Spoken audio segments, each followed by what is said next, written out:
Well, in a treat for mosquito, question number 3 to question number 7 I have given in my last video. Now at first tell me, is it my voice is clear? You are listening all the things? Okay. Now we will start the question number onward, question number 7. So the question number 8, question number 9 and question number 10 we will write. Question number 11 and 12 are the discussion questions. I will discuss it and you will write by your own. And the next chapter, from this chapter, and in science, from skeletal and nervous system chapter, I will give you the projects. So tomorrow I will give you the projects. You just attend the class and write the projects tomorrow, okay? Because I didn't complete the chapter, that's why I didn't give the project earlier. But as I have completed the chapter and skeletal system we already started, and maybe tomorrow I will finish it fast. So the related question and whatever the project, tomorrow I will explain you in the class, okay? Now the chapter number in the activity book, see a treat for mosquito activity book, question number 8 is given here. Question number 8 is, how can the growth of larva be stopped in the water? So write down here, the growth of larva can be stopped in water by keeping fish in the water to remove larva. As we know, fishes are fond of eating eggs and larva of the mosquito, so they will be removed from the pond or the water. And then, or kerosene oil should be sprayed on water to prevent mosquitoes eggs to grow. So there are two things are given to stop the growth of the larva or the eggs in the water. If there is any kind of water, stagnant water, if you spray kerosene oil and mosquitoes have given already the eggs, so they will not get the proper oxygen to grow, so they will stop growing and there will be no growth of the larva. Secondly, it will keep the fish in the pond or in the water body, so they will eat up all the larva or the eggs from that stagnant water and from that water body. So in this way we can stop the growth of the mosquito, okay?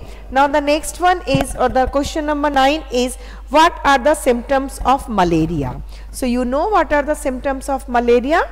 The patient is suffering fever and chill, rigorous chill, that means shaking chill, isn't it? So they feel very much of shaking chill, or you can say they feel fever, headache, and they are having the chill. So the symptoms are chill, fever and sweating, usually occurring in a few weeks after being bitten.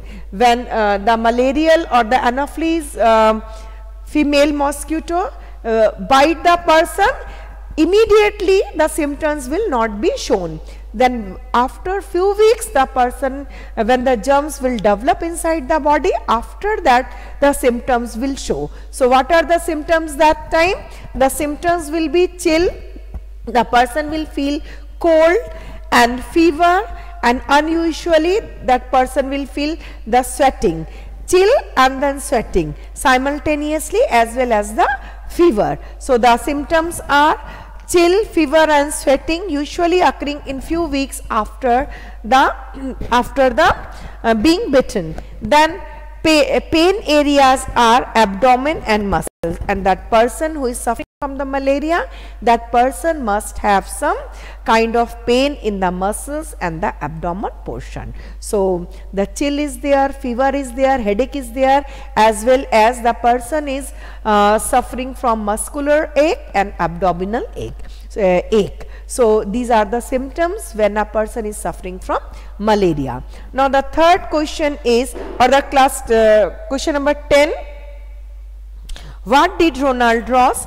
discover? We know Ronald Ross is was the scientist who was just discovering about the mosquito. He was peeping inside the stomach of the mosquito to know how the malaria causes how the malaria caused to a person, how the malaria occurs in a person, what are the symptoms, and why this this kind of this kind of disease happened to us. So the answer is scientist Ronald Ross discovered that mosquitoes cause malaria.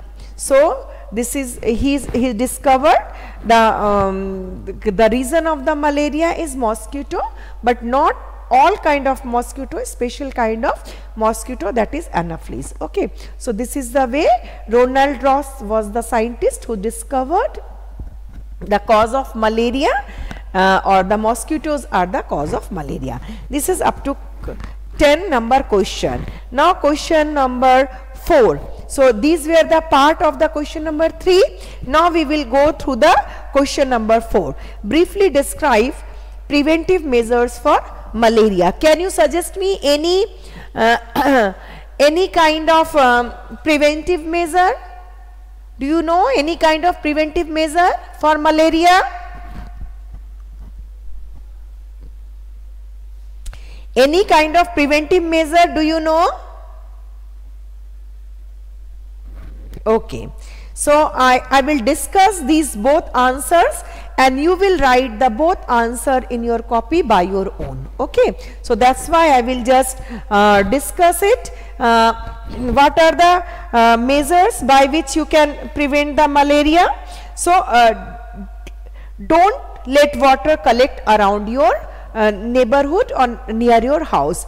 If the water will be collected, then mosquitoes will breed there and they will cause the malaria. So we should not allow any kind of water to be collected near about our house. Next one is, if the water pot, tanks or any kind of aquarium is present in your home, you have to clean them. If you are keeping the fish inside them, then it's okay, because fishes will eat them, the malarial egg and the mosquitoes egg and the mosquitoes larva. But if the pot or the aquarium is vacant, there is no fish, then you should have to throw the water outside and keep them dry. This is the second measurement, or you can prevent the malaria. Third one is, again, each and every day either you have to use the mosquito net or the mosquito repellent. You have to use some kind of mosquito repellent, otherwise in the night time mosquitoes spread a lot and they comes to our home to bite us. So during the time of sleeping you have to use mosquito repellent or the mosquito net. The last one is spray kerosene on the water. If we'll spray the kerosene on the water, then what will happen? Kerosene will make a thin film over the water, and due to this film of the oil, the oxygen or the air will not enter inside the water body, or it will just unable to enter, and due to the depression or due to the lack of oxygen, the mosquitoes eggs and larvae will not grow properly. So their growth will be stopped by doing this. So these all are the measures we can take to prevent the malaria. Okay, I have one discussed in your books, page number 71. All these preventions are also given, so you can copy it down from there or you can write it by your own. Now the next question, flies do not bite people but they still spread diseases. So how they spread the diseases? We know if mosquitoes are, flies are actually not biting us, right? It is a right. But how they are spreading the diseases? They spread the diseases because we know flies are sitting and flying all over on the drain system, on the drainage, garbage. Sometimes they go near to the diseased person, sometimes they go near to the hospital where there are different type of patients are there. So they are the things whatever they are using, the things whatever they are throwing out, these all are having the germs. They all are having the disease causing germs. So when the flies are sitting on these things, when the flies are sitting on this contaminated food and contaminated articles, so the germs stick to their wings and stick to their legs. Okay. Once the germs or the things are being just collected from their wings and their legs, and they fly and they come to our house, if the food is uncovered, they sit on them, the malarial germs or any kind of cholera germs, or actually malaria doesn't come like this, but the cholera, diphtheria, these all germs comes within their wings and within their legs. When they sit on our food, uncovered food, they just drop these germs on this fresh food, and the food become contaminated. When we take this kind of food, we also become diseased, because the diseased germs are coming on our food if they are uncovered and the flies are sitting on them. So we have to stop the sitting of the flies on the food, because they are carrying the germs along with them from the drain, from the garbage, from the hospital. They are everywhere, they are flying and they are sitting on each and everything. So with them, within their wings and legs, they are carrying these disease causing germs, and these are coming to us. Okay, so by this way they are spreading the disease. Understood? So these both questions you will write, and next day I will start the new chapter. Okay, so go through it. Once I will just tell you the answers. Answer 8 is the growth of the larva can be stopped in water by keeping fish in the water. To remove larva or kerosene oil should be sprayed on the water to prevent mosquitoes' eggs to grow.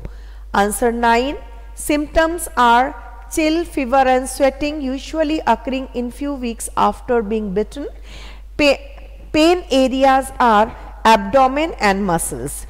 Answer 10, scientist Ronald Ross discovered that mosquitoes cause malaria, and he has discovered through his experiments. Okay, so these all answers I have discussed. You write it down from the board, and tomorrow I will give you the project. Okay, and next day or the tomorrow I will start the new chapter. Clear to you? So that's all for the day. You just give your presence so that I can take your attendance. Goodbye. Have a nice day.